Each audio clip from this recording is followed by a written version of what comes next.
Alright, so we back with another one.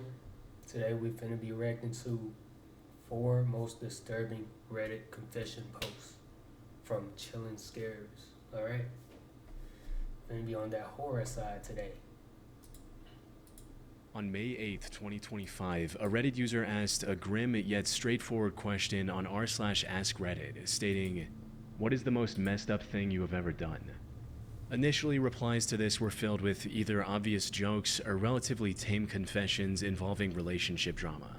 However, after about 30 minutes of the post being live, one user replied with a disturbing comment that stood out from the rest. It read, "I ran over a woman and her child in California in '96. I don't remember the specific city, but I'll never forget it was the intersection between Vanowen Street and Louis Avenue. I think the mom died, but I don't remember what happened to the kid. I got away scot-free, and I'm only telling this because the statute of limitations already passed." Now, it's not uncommon for people to just make up shocking stories on Reddit for attention. And at first this didn't look any different, until another user did some digging and discovered an LA Times article from July of 1996 about what seemed like the same incident mentioned in the comment. That article, along with others from the time, not only confirmed the OP's claims, but also revealed the horrifying details of what actually happened that day. According to the reports, the victims of this incident were a 19-year-old girl named Ruby Moreno and her 1-year-old daughter. Ruby had taken her daughter to a nearby hospital on the morning of July 29 to treat a few minor cuts she got while playing. She stopped at a relative's house on Vanowen Street on her way back and was about to return home at around 10 p.m. But as she was attempting to get into her car on the driver's side, she heard a loud screeching noise from behind. She looked back and saw a car barreling towards her at 100 miles per hour. According to other witnesses, this car had swerved to avoid hitting a van just seconds earlier, causing it to lose control. Seeing this, Ruby panicked and started running from the speeding car with her daughter still in her arms. Unfortunately, luck wasn't on her side that day. Before she could reach the sidewalk, she tripped into the street and was struck by the car moments later. The impact sent her flying over a parked car and onto the roof of another. The baby was also tossed several feet into the air before falling on the asphalt. Miraculously, the baby didn't receive any lethal injuries and was able to survive without any lasting damage to her body. Ruby, however, wasn't as fortunate. She was rushed to the hospital but succumbed to her injuries the same night.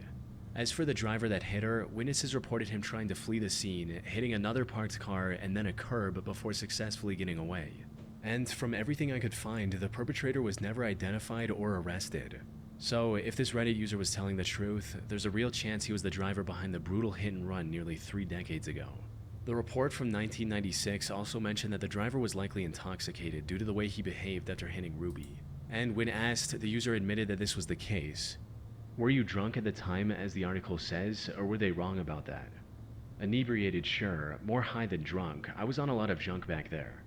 But the most disturbing part of his confession was just how cold and remorseless he seemed about the entire incident. "Why no sympathy? Was this on purpose?" "No, but it's been so long. It's like a whisper of a memory." "Do you think about how that child has to live without a mother now? Genuinely asking, you seem stone cold." "It's been 30 years. That child probably has children of its own. I seem stone cold because I've already been through all the stages of emotions. I've justified myself, I rotted with guilt, I've had sleepless nights. I'm an old man now and I'm waiting to die any moment. I can't change what I did. I can't even pay for my crime anymore because California doesn't send people to prison only on a confession, and regardless, my health alone would render me incompetent to stand trial. There's nothing tying me back to that day but my word." Which brings us to the big question: was the OP actually telling the truth? Unfortunately, the answer to this is a bit more complicated than it initially seems. For starters, his story does match an actual incident that happened back in 1996, right down to the exact intersection he mentioned in his confession. He also added several details that didn't seem made up, and even gave a reason for why he was finally willing to confess now, because the statute of limitations had long expired. That said, there also seems to be some potential inconsistencies. Some reports claim the driver was with another passenger, and that they actually fled on foot. However, the OP not only didn't mention any passenger, but also claimed that he still had the car. He even cited its damaged condition as the reason he became aware of the accident, writing, "What was your reaction to what happened?" "I was too hopped up on various types of drugs to notice. It was only the day after when I saw the dried blood on my bumper." This could point to the possibility that the OP wasn't behind Ruby's accident at all. He maybe stumbled upon the 1996 article online, memorized key details like the year and the street name to make it seem real, and then fabricated the rest of the story as users pressed him with more questions. All just to get some attention on the internet. But at the end of the day, we don't know. Although if he was telling the truth, several users have already alerted California authorities of his comments. In May of 2012, a Reddit user asked others to share a secret which, if came out, could ruin their lives. And while this post received over 44,000 comments in total, one chilling confession stood out above the rest. About 9 hours after the original post went up, a user replied with a haunting story of his own, reading, "I accidentally killed 7 people. I put a rag into a new water heater exhaust to keep debris out and installed it in a rental. I get a call a week later. There's been an accident.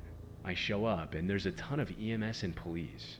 They ask me where the gas shutoff is, and I go down to shut the gas off and see the end of the rag I forgot sticking out of the top of the heater. Rip the rag out, shut the gas off, and headed upstairs, only to be told all the tenants were dead.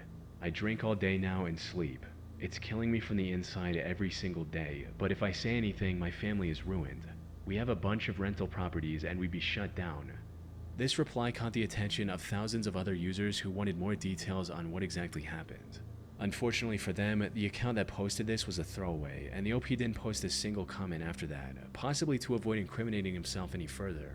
But when users didn't get the answers they were looking for from the OP, they began looking outward, and it didn't take long for someone to track down the news article talking about the tragic accident. According to these reports, the incident took place on December 16, 2006 in Kirksville, Missouri, where 7 victims, including 5 young adults and 2 children, passed away in their sleep due to carbon monoxide poisoning. However, while this part matched what the OP said in his comment, the conclusion the investigators reached was completely different. In his report, the police chief superheading the investigation stated that the heating system was functioning properly and was not the source of any problem. Instead, one of the victims' vans was left running in the closed garage. This generated a lot of carbon monoxide throughout the night, which slowly filled up the apartment and eventually ended up taking the resident's life. So, did the OP really get away with killing 7 innocent people because of his gross negligence? Sadly, the answer is not as clear-cut as many would hope. There are multiple possibilities, and any one of them could be true. For instance, if we assume that OP was telling the truth from his perspective, it's completely possible that the accident did have nothing to do with the heating system. But since the OP saw the rag stuck in the heater, he assumed it was his fault and has been blaming himself ever since. On the other hand, there's also a chance that everything unfolded exactly as the investigation concluded. OP just took this real accident and made up the story about him forgetting the rag for attention on Reddit. This would also explain why the police would let him casually walk into a potential crime scene without any supervision. We can even take this a step further and assume that the OP wasn't even the landlord and just read about the incident online. That all said, it's still completely possible this story is legit and that the rag was the cause of the deaths, or perhaps a combination of the van and the rag. The OP hasn't posted any new updates on his throwaway account in the last 13 years, so whatever the truth is, we may never know for sure. On May 2nd, 2017, users on the Canada News subreddit came across a lengthy post titled, "Wanted for Kitchener Murder, My Side."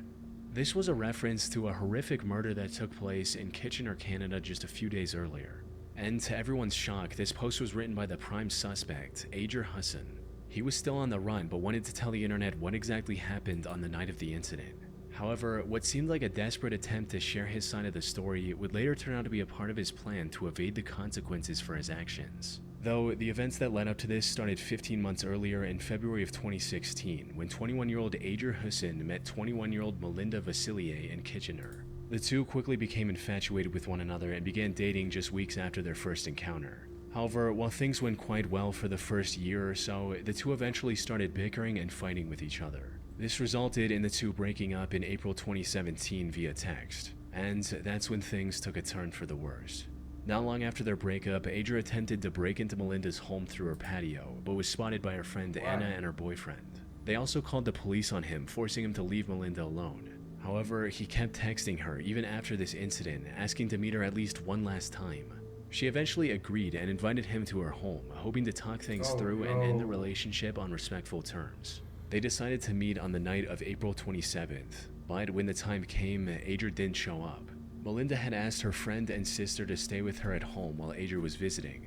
However, since Adria was a no-show, she gave them the go-ahead to carry on with their night, and the two left. They returned shortly after midnight, and to their surprise discovered that Adria had shown up while they were gone and was now in Melinda's room with her. The girls confirmed Melinda's safety before heading off again to get food. This trip took barely 30 minutes, but by the time they came back, things had somehow spiraled into a complete nightmare. The apartment was in complete disarray, and there was no sign of Adria anywhere. And as they stepped further into the apartment, they found Melinda lying face down on the kitchen floor in a pool of blood, with her body covered in dozens of wounds. They rushed in to check on her, but tragically, it was already too late. Melinda had no pulse. After composing themselves, they contacted the police and told them everything they knew, sparking a nationwide manhunt for Adria. However, despite days of searching, the investigators were unable to find anything about his current whereabouts. That is, until a post from Adria himself popped up on Reddit explaining everything that happened from his perspective. He opened his monologue by going over the history of his and Melinda's relationship, how they were perfect together, and that he was even planning on proposing to her before everything fell apart. After spending a bit more time going over the timeline of the relationship, he moved on to talking about the day of the incident. And according to him, this is what happened after Melinda's friend and sister checked up on them. We continued to talk and finally decided it was worth it to try one more time. Anna and her other friend left the house to grab food. We both let everything out and our relationship was back on track. As I'm getting ready to leave, she asked me if I had done anything with any other girls while we were on a break, or any time we were on a break. I told her we needed to be honest and said yes and told her about it. She started freaking out, wouldn't say a word, just kept slapping me with tears in her eyes. Slaps turned into hits. I told her I was sorry, but if she didn't stop, I'd do something back. She didn't stop. I then stupidly pushed her, harder than I expected. She fell against the sink. This was the first time I ever did something physically violent towards her. I told her I was sorry. She said, leave now. I began saying sorry even more and asked if I could get a hug. She was still crying. I go up to her to try and give her a hug. Almost out of nowhere, she grabs a knife by the sink. Initially, I thought she was just going to hold it to try and tell me to leave. She doesn't. She comes at me full force, aiming towards my face. I tell her to stop. She doesn't. I tried grabbing the knife, but ended up cutting my hands. After a few cuts, I lost it. I freaked out. I was scared and in a state of shock. Never in 100 years did I think she would use a knife against me. Out of shock and fear, I grabbed one. I hit her with it, almost blindly, a few times. I didn't know what happened. I was confused, shocked, and scared. I had no intentions of that happening. When I left, I honestly thought she just passed out. Then I looked at the blood and started freaking out and just ran. I didn't know for sure she had died until the next day. I honestly had no intention of ever doing that to her. I was protecting myself. From there, he went on to talk about the amount of regret and sadness he was feeling for what happened to Melinda. He also expressed his shock over the news calling this a targeted attack.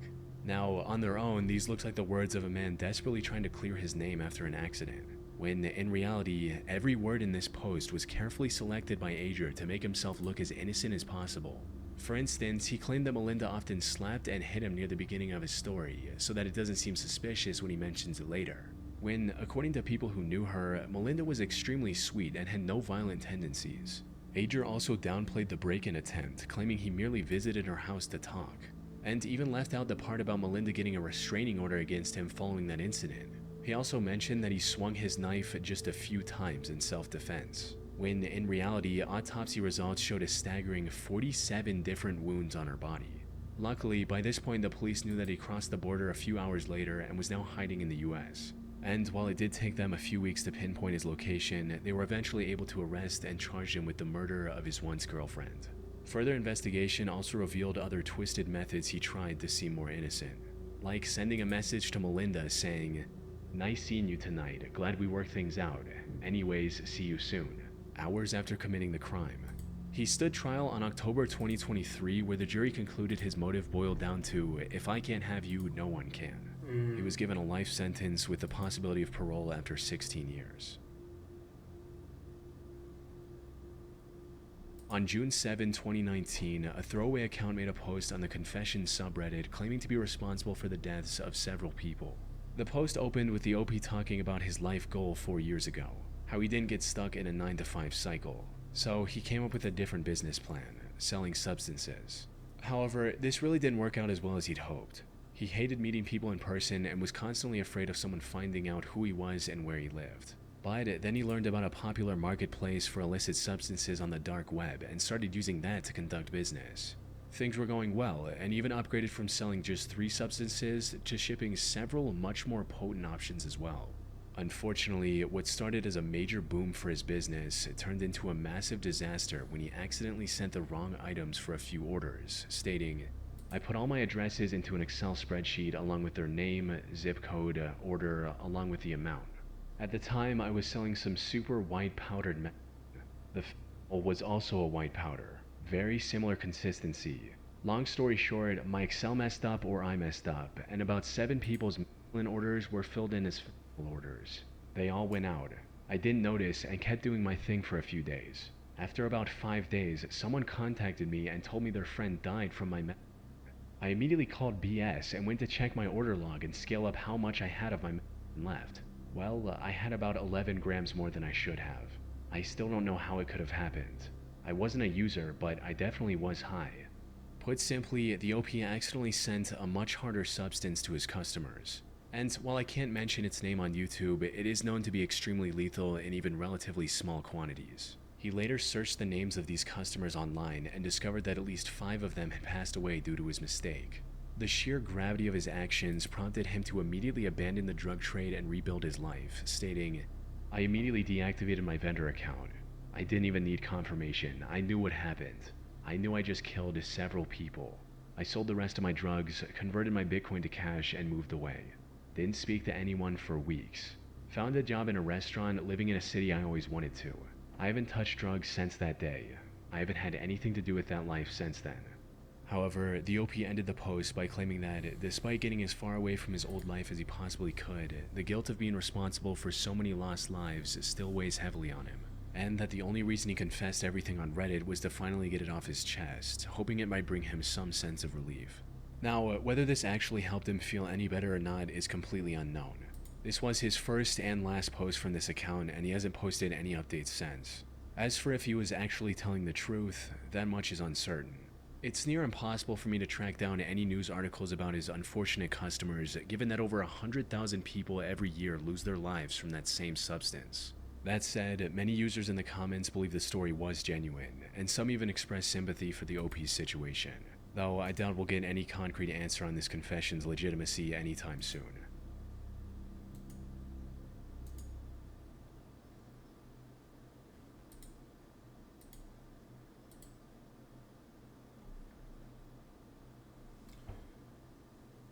Alright, y'all.